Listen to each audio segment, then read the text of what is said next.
Well, here we are. I'm with Ryan, and this is going to be right. Just keep this natural. Don't even think about it. It's been a bit of a stressful morning because we're dealing with customers. That hasn't been stressful, but it's their needs, isn't it? Yeah. Not the customers here. They've been really great. Yeah, ongoing. Yeah, and that's what we've got to do. But this morning we've got a couple of options. What have we got here, Ryan? Could you just pick this up for our viewers? Yeah. So you've treated yourself to a new Makita ourselves. 40 volt. Well, ourselves.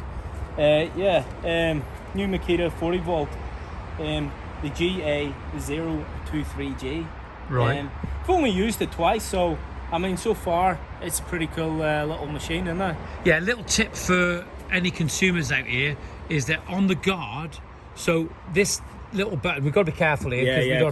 Hold on. Yeah. Take that out. Battery out for safety. So important. Go on. Explain to it. We've got a little. Yeah. So when you put, I know you can't see it here, but this guard fits into a couple of little lugs. But to move the guard, we were sort of stumped for a little bit, weren't we? Because that's a locking mechanism first, isn't it? Can we just show? Because they don't show it on these videos. Can we? So that locks this guard in. Can you just show which button you're pressing for that? Can we turn it over? Yeah. So it's just there. Yeah. It locks it in. Very simple. Very simple. But to actually move it, we had to put pressure on the guard, didn't we? Yeah. Because I asked earlier on, if you remember, I didn't know what all this was here. Yeah. Right. And what have we got to do to move adjust the guard? So we push that in, put our palms on there, put a bit of pressure on, and sort of spin it. And let's see. So. Oh, there you go. Just like that. It's simple. Isn't it simple when you know? When you know, yeah. Yeah. When you don't, it's very stressful. But I mean, obviously, it's so far. I mean, it's cutting really well. We only done a few little test cuts, didn't we? But yeah, we're going to be showing a little bit more of this later on. But we'll see how it goes on after a while of using it, won't we? And we'll really know. Just to let you know, we had 5 dislikes, but 16 likes on the shelf in the undisclosed location. Yeah, maybe they don't like Bond.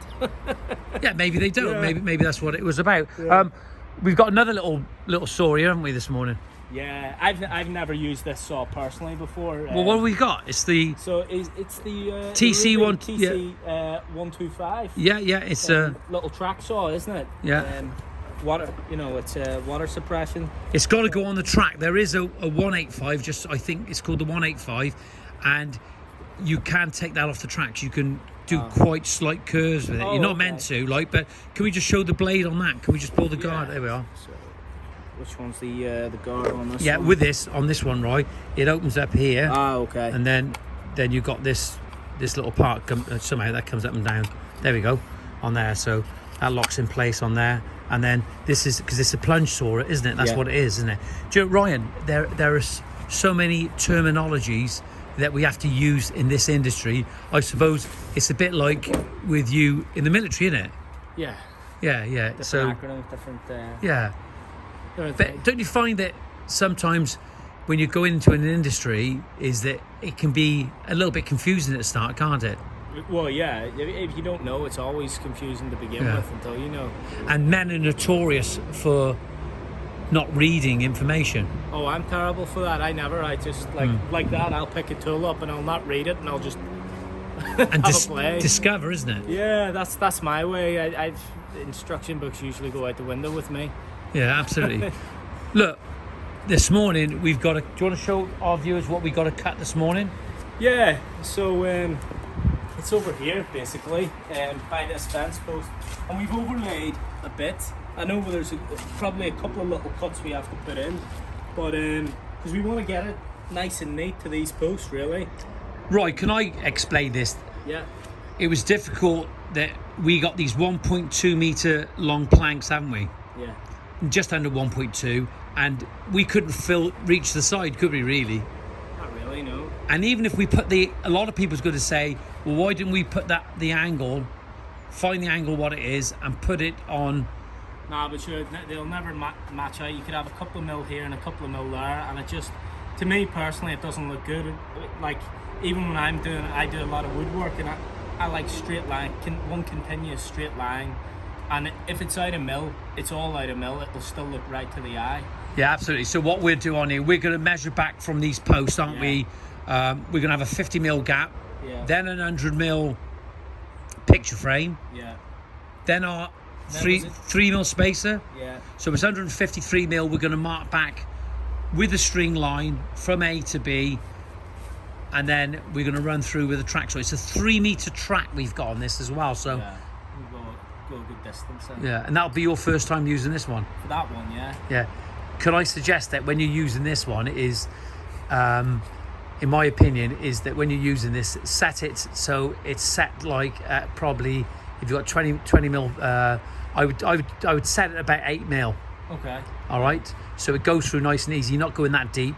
And what we don't want, all porcelain has the potential of tension and cracking off, and it can underbreak or over break, like, you know. And what we want to do is we want to be able to go down, and just when you think that you're there and you've got the depth on it, it can be a nightmare. Yeah, well, that's what it always breaks, isn't it? Right at the last.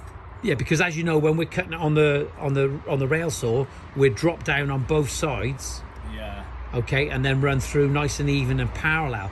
So what we got to try and do with this, even if we went through at 7 mil initially, and then set it down a little bit more, you're going through on a gradually. And I'll tell you now, Ryan, and I'll tell you this for nothing, I won't charge you for this, is that recently one of the local lads, Matty Dyer, had sent, great guy, does some nice work, but he sent a couple of his lads over to cut some porcelain, and the porcelain they were using, it wasn't good at all. And no matter how I cut it on the rail saw, that cracked.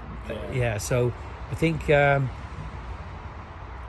if you've laid a patio where you don't need a lot of cutting, then it's okay. Fine, yeah. But when you've got manholes and posts, yeah, definitely you want a good quality tile, don't you? Really? Yeah, massively. Yeah, they are tiles, aren't they? This is outdoor tiling.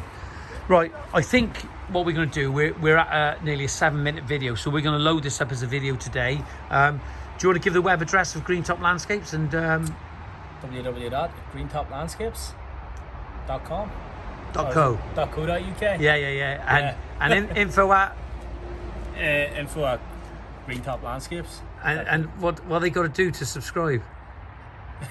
They subscribe and hit the like button. You can see how Ryan's getting good to this. He's getting good at it. Yes, that's the first time. Yeah. Right, we'll see you in the next day.